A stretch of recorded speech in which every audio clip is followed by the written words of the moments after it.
Abran sus Biblias en Primera de Corintios, capítulo 10, y vamos de nuevo a orar al Señor para que ahora bendiga la palabra y nos ayude, y la obra de la palabra sea por encima de nosotros, más que nosotros. Señor Dios y Padre, te damos gracias de nuevo por este tiempo. Ahora vamos a predicar tu palabra, vamos a compartir esta meditación antes de la cena. Úsala para preparar nuestros corazones, no solamente para compartir los elementos, sino para entender el significado de los mismos y ponerlo en práctica en nuestras vidas todos los días. Sé con nosotros ahora, Padre, y bendice tu palabra sin tomar en cuenta el predicador. Haz por encima de mis fortalezas, Señor, a la obra, y que sea ella la que toque los corazones. Y que así como se pedía esta mañana, el Espíritu Santo llene este lugar y nos permita sentir tu presencia de una manera especial. Perdona de nuevo nuestros pecados y permítenos con limpia conciencia participar de la palabra y participar de los elementos. En Cristo nuestro Señor. Hermanos, hemos estado pensando en estos días de la importancia que tiene la comunión de los hermanos y de entender de que somos un cuerpo y que en ese cuerpo todos nosotros tenemos una labor que hacer los unos con los otros.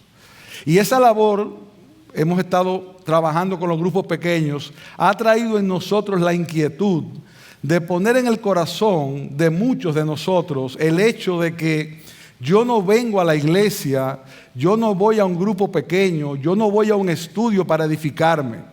Yo debo ir con la conciencia de qué yo voy a llevar a ese lugar, porque yo debo ser un instrumento de edificación para mis hermanos que son parte de mi cuerpo. En ese contexto, la Cena del Señor es muy bueno para meditar en esto, porque los mismos elementos tienen un significado.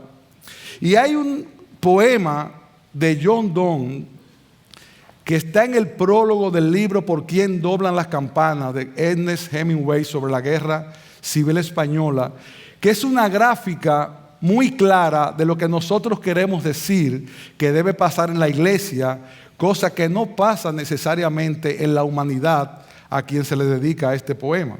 El poema dice lo siguiente: nadie es una isla por completo en sí mismo.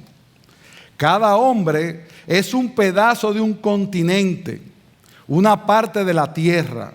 Si el mar se lleva una porción de tierra, toda Europa queda disminuida como si fuera un promontorio, o la casa de uno de tus amigos, o la tuya propia. Por eso la muerte de cualquier hombre me disminuye, porque estoy ligado a la humanidad. Y por tanto, nunca preguntes por quién doblan las campanas, porque están doblando por ti y están doblando por mí. Este poema, donde se hace una realidad verdadera, para usar una redundancia, es en la iglesia de Cristo. Aquí nada debe pasar con una parte de este cuerpo que no afecte al otro, porque si somos parte de un mismo cuerpo, estamos bajo la misma cabeza, se supone que lo que le pasa a uno me pasa a mí. Y en ese contexto, los elementos que vamos a compartir tienen un significado importante que es bueno tener presente a la hora de este tiempo de comunión. En 1 de Corintios capítulo 10, 15, ya leímos esta porción, pero la voy a volver a leer, dice lo siguiente: os hablo como a sabios, juzgad vosotros lo que digo. La copa de bendición que bendecimos, ¿no es la participación de la sangre de Cristo? El pan que partimos, ¿no es la participación en el cuerpo de Cristo? Puesto que el pan es uno, nosotros que somos muchos, somos un cuerpo, pues todos participamos de aquel mismo pan. Esos versos que leímos hoy y este que leímos ahora anteceden al hecho de que Pablo en el capítulo 11 instituye la Cena del Señor. Y llama la atención que antes de instituir algo tan sagrado, lo que hace Pablo es amonestar a los corintios por la forma en que ellos compartían la cena, que no era más que un reflejo de lo que los corintios eran durante todos los días de su vida. En la cena simplemente se reflejaba una conducta que Pablo tiene que llamar la atención y que antes ya les dice: recuerden bien de qué es que ustedes están participando y el significado que esto tiene. En ese mismo contexto, hablando de la idolatría y de algunos que estaban compartiendo a la mesa de los ídolos en el capítulo 10, Pablo les hace referencia al hecho de que nosotros estamos llamados a cuidar la conciencia del hermano, porque es nuestro deber hacer bien a los demás. Por eso es que dice: todo es lícito, pero no todo es provechoso. Todo es lícito, pero no todo edifica. Nadie busque su propio bien, sino el de su prójimo. En este capítulo, Pablo tiene el propósito de introducir la enseñanza sobre la cena del Señor y poner en la mente de los corintios y poner en nuestras mentes que cuando nosotros celebramos la cena, lo que hacemos no es otra cosa que recordar a través de los símbolos visibles los hechos que el Evangelio proclama. Y es en medio de estas situaciones que Pablo habla del significado y de la unidad que debería haber entre nosotros cuando participamos de esos elementos que vamos a compartir. Porque nosotros somos un cuerpo. Nosotros nos necesitamos unos a otros. Nosotros tenemos que participar como una familia que se sienta en una mesa. Porque era un privilegio en Oriente cuando alguien te invitaba a cenar o cuando alguien te invitaba a compartir. De hecho, lo último que el Señor quiso hacer con sus apóstoles fue compartir una mesa. Y se sentaron en la mesa y ahí es que el Señor da lo que significaban los elementos, porque Él quería tener comunión con esos apóstoles y nos manda a nosotros a celebrar la cena para recordar su muerte y anunciar su venida hasta que Él venga, pero en un contexto de unidad. Esa copa de bendición a la que hace referencia el texto nos recuerda que es un símbolo de la participación de la sangre de Cristo. La palabra participación que se usa aquí es la palabra koinonía. Y esa palabra koinonía significa comunión, relación estrecha, confraternidad y compartimiento. Cuando venimos a la cena, tenemos que venir con la idea de que venimos a compartir con los demás y los demás compartir con nosotros y ver lo que esos elementos que vamos a tomar, que no tienen un significado en sí mismo, deben traer a la mente nuestra lo que sí significó cuando participamos de los elementos, recordando el hecho de la muerte de Cristo y su sangre derramada y su cuerpo partido en la cruz. Por eso tomamos el vino y por eso partimos el pan. Y dice: el pan que partimos no es la participación en el cuerpo de Cristo, puesto que el pan es uno, nosotros que somos muchos somos un cuerpo, pues todos participamos de aquel mismo pan. Y la versión textual dice de aquel único pan. Único pan, no son muchos panes, no es un único pan que representa el cuerpo de nuestro Señor. Por lo tanto, cuando participamos de los elementos, tenemos que nosotros pensar en qué forma esos elementos nos han unido en Cristo, que es la cabeza. En qué forma esos elementos me hacen parte de mi hermano. En qué forma yo debo compartirlos en armonía. Porque lo que el Señor quiere es una gran ágape en koinonía. Y para tener koinonía hay que tener libertad en el Espíritu. Y para tener libertad en el Espíritu no pueden haber problemas entre nosotros. Por lo tanto, debemos tratar de participar de la cena entendiendo el significado de estos elementos y para lo que nosotros debemos hacer para que eso sea una verdad en nuestras vidas. Esa participación nos muestra visiblemente la unión con Cristo y que, como dice Pablo, todos somos partes unos del otros.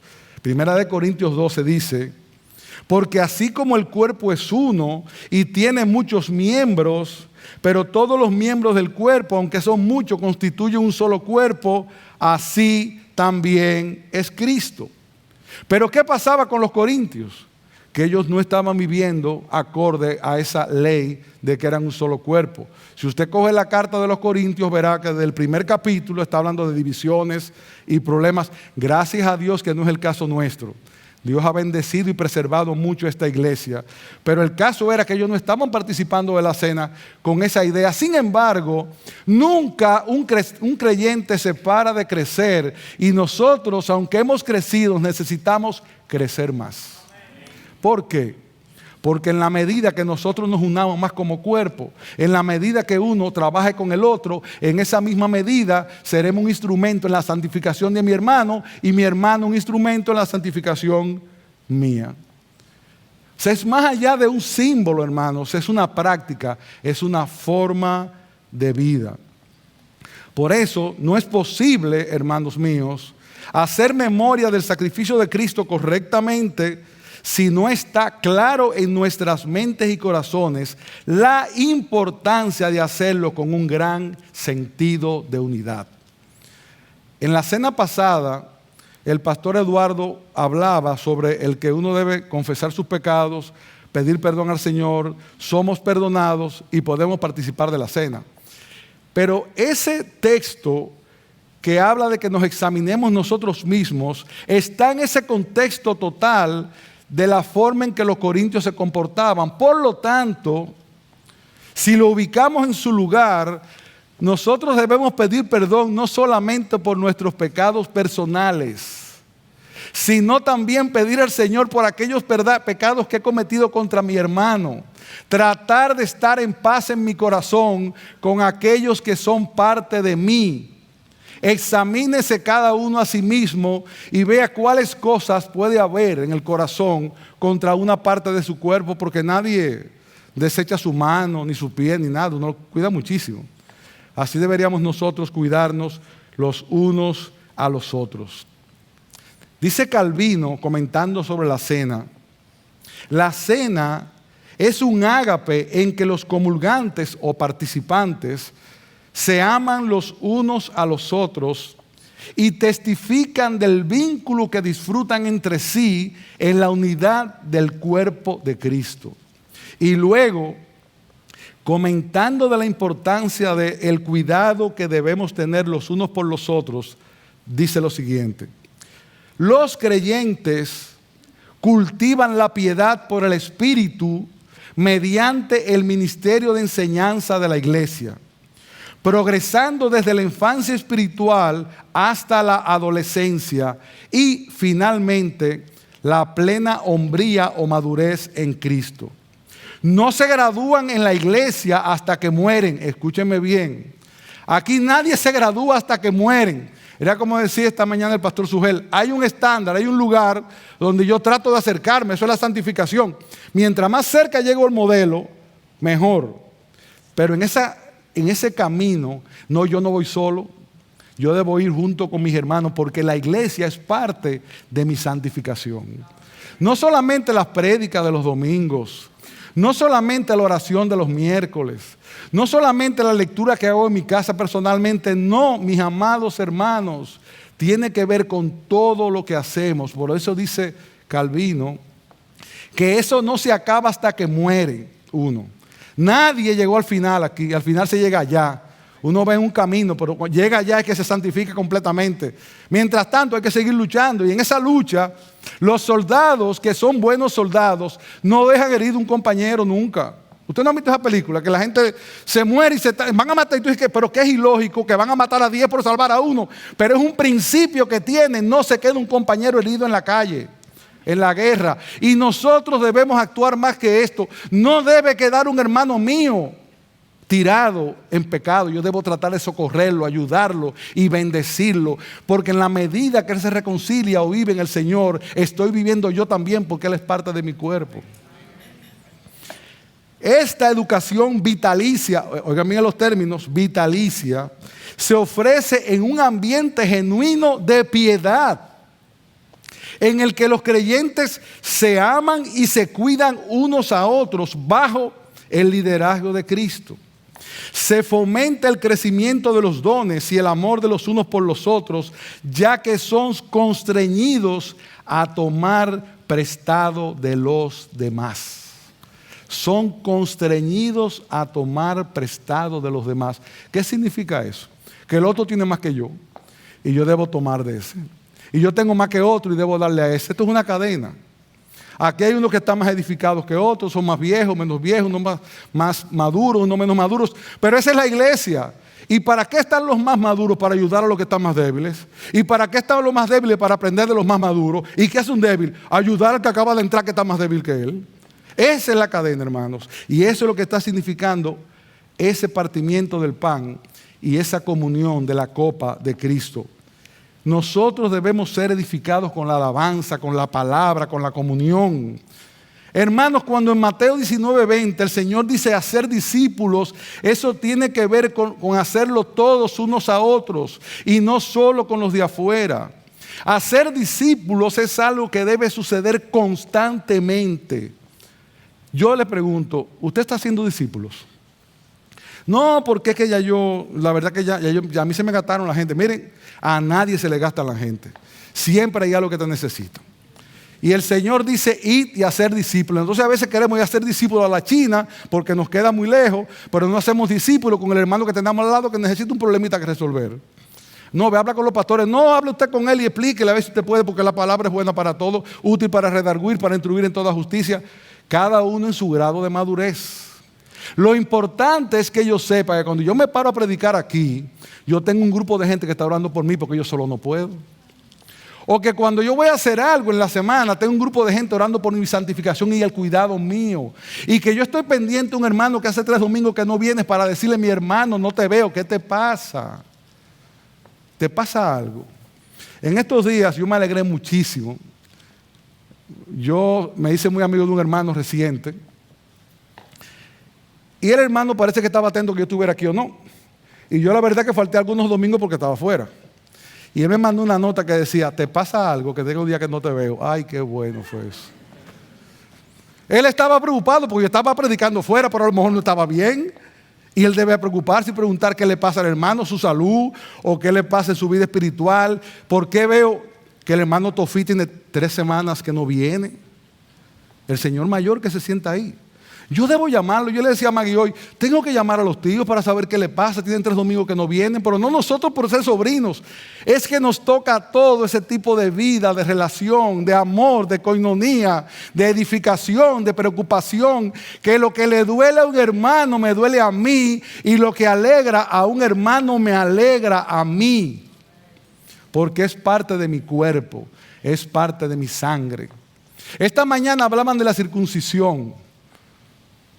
Que la circuncisión ya no se hace como se hacía. Ahora todos somos circuncidados cuando entramos en Cristo. Pues miren, ahora no somos hermanos porque somos hijos de padre y madre. Nosotros somos hermanos porque somos hijos del mismo Padre.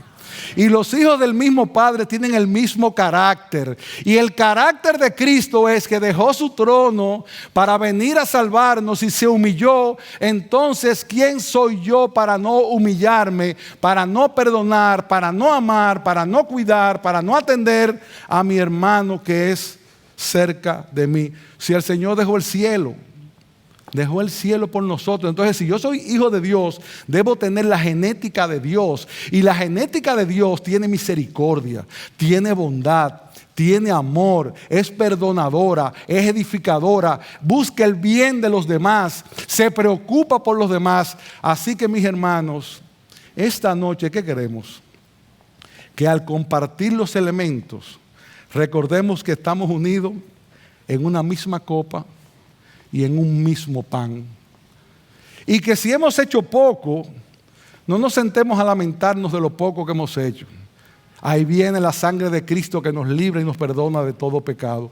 Si hemos hecho poco, no lloremos por lo poco que hemos hecho. Vamos a pedir perdón y hacernos propósitos de hacer algo más. No importa en el lugar que tú estés, siempre hay algo más que hacer. Y esto no es un trabajo ni de los pastores, ni de los diáconos, ni de los líderes, ni de los que dan clases de escuela dominical. Dice la Escritura que nosotros los santos somos edificados para que hagamos la obra del ministerio. Por lo tanto, todos nosotros somos ministros de Cristo. Y debemos vivir ministrando. Los ministros que hacen ministrar, cada uno en el área que tiene que hacerlo. Mucha gente pregunta, ¿y qué puedo yo hacer en la iglesia? Esa pregunta no la haga, hermano. Porque hacer en la iglesia no es pararse en la puerta solamente o tener un lugar que le den a uno. No. ¿Qué hacemos en la iglesia? Dele la silla al visitante que viene con amor, que usted va a ver lo que hace eso en la iglesia. Yo he entrevistado varias hermanas y hermanos en estos días, me he sorprendido y se lo digo para bien. Nosotros aquí nos quejamos de que aquí la gente como que no es muy compañerista y que no se saludan. Pues miren, el testimonio que nos han dado esos hermanos, que aún incluyendo la misma Lucy Rojas, fue de que algo que le pasó fue que se sintió muy acogida. Imagínese si usted llega aquí y nadie le pone caso. Eso es una labor. Usted sabe lo que es sentir acogido a un inconverso. Se queda y escucha la palabra. Pero si no se siente así, entonces cada uno tiene una labor que hacer. Cuando usted ve a un hermano triste, acérquese, hermano, yo no sé lo que te pasa, pero déjame orar por ti, ore por él. O en su casa sin que nadie lo sepa, hermanos, porque esa es la verdadera comunión, mis amados hermanos. Dice Gálatas 6, 1, 2, hermanos, aun si alguno es sorprendido en alguna falta, vosotros que sois espirituales, restauradlo en un espíritu de mansedumbre, mirándote a ti mismo, no sea que tú también seas tentado. Llevad las cargas los unos de los otros y cumplid así la ley de Cristo. Ahora, esta mañana se hablaba de los medios de comunicación. Y nosotros los creyentes a veces ponemos en los medios de comunicación el pecado de algún creyente, no sabiendo el daño que eso hace. ¿Por qué usted no se pone a orar por él en el tiempo que le toma para chatear y decir lo que está pasando con ese hombre, o quien sea, mujer? Póngase a orar por él, dirija oración al cielo para que el Señor transforme ese corazón, el otro o aquel. Vamos a ser positivos, vamos a guardar la iglesia de Cristo, vamos a guardarnos unos a otros, porque el mundo conocerá que somos discípulos de Él por la forma en que nos amamos los unos a los otros. Y mucha gente a veces dice, ¿para qué yo voy a la iglesia? Si total, es lo mismo, eso da pena. ¿Ustedes saben por qué estamos aquí en la iglesia? Y se lo doy como testimonio, porque ahí me sorprendió la forma en que me recibieron en el lugar que yo llegué. Me sentí importante de una forma extraordinaria por el amor que me dieron. Y el Señor usó eso para dejarme sentado en un lugar que yo no quería estar. Y oyendo la palabra, Él tocó mi corazón. Pero tuvo que ver con los instrumentos. Entonces, hermanos, vamos a trabajar unos con otros. Vamos a trabajar a favor de aquellos que no conocen a Cristo. Vamos a orar los unos por los otros. Vamos a venir al culto de oración sabiendo que es un lugar importante. Pero no solamente para orar aquí, no. Es para llevarme el nombre y decir, déjame llamar a fulana que está enferma, a ver cómo sigue. Usted sabe lo refrescante que es cuando uno lo llama. ¿Cómo tú te sientes? Eso es buenísimo. Eso es el cuerpo de Cristo, hermanos. Entonces, esta noche, que vamos a participar de los elementos, lo que quiero poner en vuestra mente y en la mía, que también estoy en falta al respecto, que debemos habitar los hermanos juntos en armonía, porque allí envía Jehová bendición y vida eterna. Y qué mejor momento para recordar esto que participar de la cena como familia esta noche, pedirle perdón al Señor por aquellos pecados que he cometido y pedirle, Señor, ayúdame a ser un poco más. Ayúdame a ser un instrumento de bendición. Ayúdame a ser un instrumento de edificación. Y ustedes verán cómo el cuerpo de Cristo lo percibe, lo siente. Y gracias a Dios por tantos hermanas y hermanos que hacen eso aquí de una manera natural y constante. Pero todavía podemos y debemos hacer más. Así que cuando participemos de los elementos, vamos a recordar lo que significa, vamos a pedir perdón y vamos a suplicarle al Señor que nos mueva un poquito más. Y en ese contexto veremos grandes cosas pasar en nuestras vidas. Cuando uno va a visitar a alguien, piense que usted va como un enviado de Cristo. Y que cuando esa persona dé gracias por la visita que usted le hizo, lo vio como un instrumento en la mano de Dios para pasar bálsamo en su alma. Entonces, cuando uno se siente un instrumento, le da sentido a lo que hacemos. Y cuando toma sentido a lo que hacemos, el Señor se alegra y se goza en el reino de los cielos y nos llama hijos que agradan a su Padre.